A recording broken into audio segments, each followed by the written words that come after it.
boneless chicken wings are as crucial to American culture as avoiding our taxes through donating to charities and avoiding exercise. Boneless wings are a phenomenon that brings communities together like religion, but tears them apart like the Salem witch trials. Maybe not that extreme.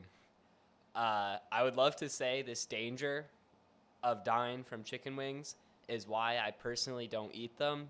But the truth is, my friends still have pictures of when we went to our local mall, and I may or may not have shed a few masculine, very manly tears over the level 2 spicy Wingstop wings that were labeled like sweet and spicy. Michael Berkheimer, a local Ohioan. I'm always torn on if I should say Ohioan or man from Ohio because, like, when I say Ohioan, that's correct, but it sounds like they're a drug addict. Like, I'm an Ohioan. Like, how much Ohio did you do today? I don't know. I'm just yapping at this point. So, when Michael went to his local boneless chicken wing spot, he gobbled down the cock, or should I say he devoured some boneless chicken wings. They were on the menu as boneless chicken wings. But about a week later, he realized that he couldn't breathe much, and when he went to the hospital, he realized that there was a long, skinny bone. I gotta work on how I'm phrasing stuff. There's a long, skinny bone that went down his throat and punctured his esophagus, and then all the food he was eating for the next week was like going through the esophagus just into his chest through like the little like hole, and then it was building up and getting infected, so it collapsed one of his lungs, and Michael went into multiple comas from the cock. He his breathing got really bad. He had like a heart attack from this. And so needless to say, Michael is like, well, this is a perfect, like, I should sue, get a fuck ton of money from these guys. So as anyone would, Michael sued he sued everyone. He sued the restaurant. He sued the farmers. I don't know how the farmers had anything to do with it. He even sued the people who brought the chicken wings from the farmers to the restaurant. So you might be thinking this is just like a local court case, but this actually went all the way up to the Supreme Court. I always think of the Supreme Court to be deciding like the cutting edge, new age tech, like whether AI can replace people or like whether blank was a racial injustice, or if like someone has like the freedom to do something. I've always like really respected the Supreme Court, even here in Ohio, the middle of fucking nowhere. So I was shocked that this was a Supreme Court case, and on Thursday they decided that Michael was in the wrong and boneless chicken wings should not have the expectation of having no bones in them.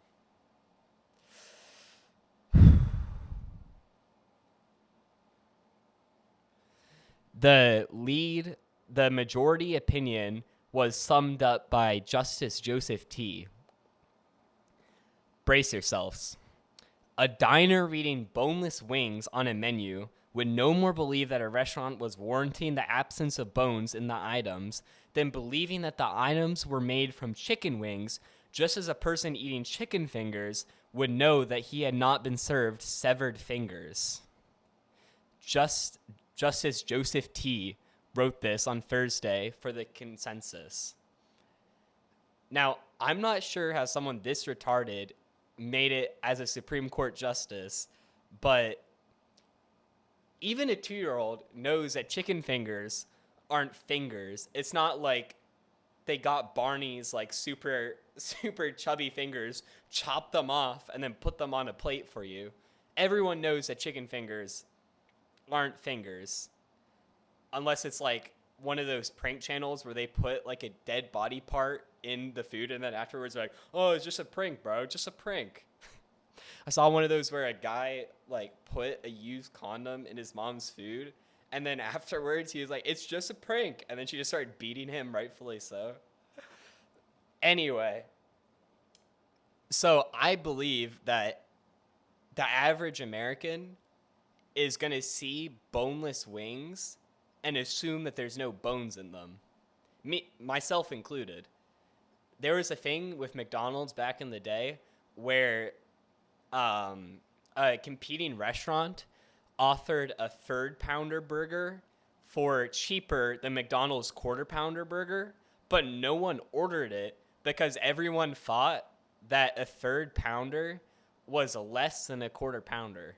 So needless to say, if it says boneless wings, I don't think the average American is going to be like investigating it, chopping it open and being like, I got to double check because technically there could be a bone in here.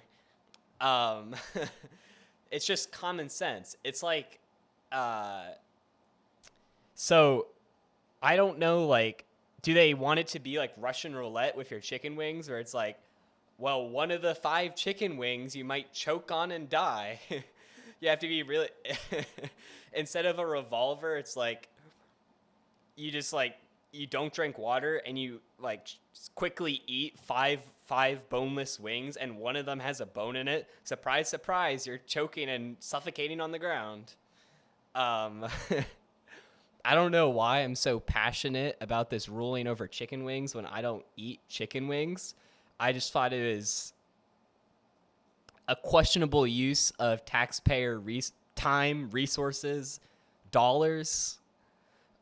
The only justice that I saw that had to say something where that actually made some logical sense was, let's see,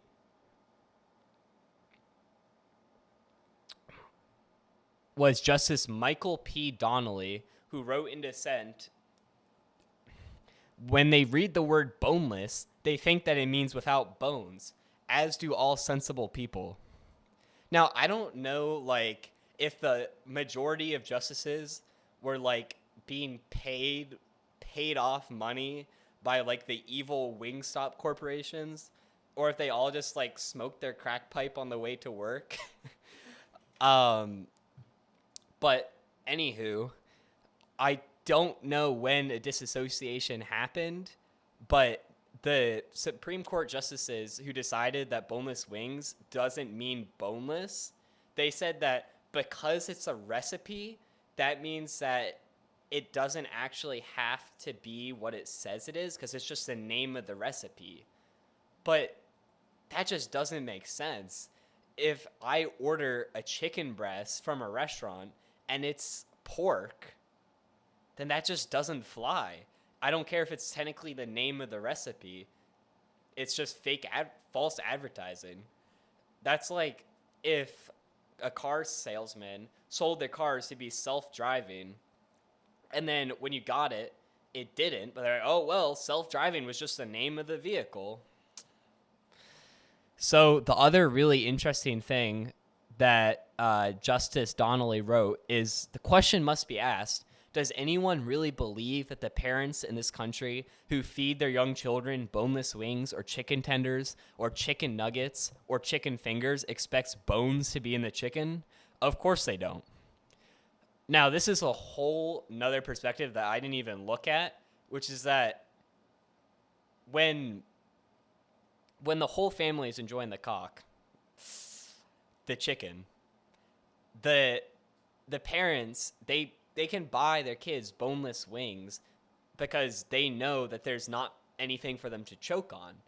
Because usually with like little kids, they have to crush up the food that they eat and just like give them like a paste. I don't know how kids don't kill themselves after eating mush all the time, but But but now boneless chicken wings, the parents will first have to cut open each wing and make sure that there's no bones or shit in there. It's like if a it's like at Halloween where like the crazy parent will like cut open every single Reese's cup and like make sure there's no razor blade in there. Well, it's basically like that, but now everyone has to do that for chicken wings with their kids. It's like a it's like a lottery, but if you win the lottery, your kid just suffocates. Anyway, I just felt like I had to share this. Thanks, guys. See you tomorrow.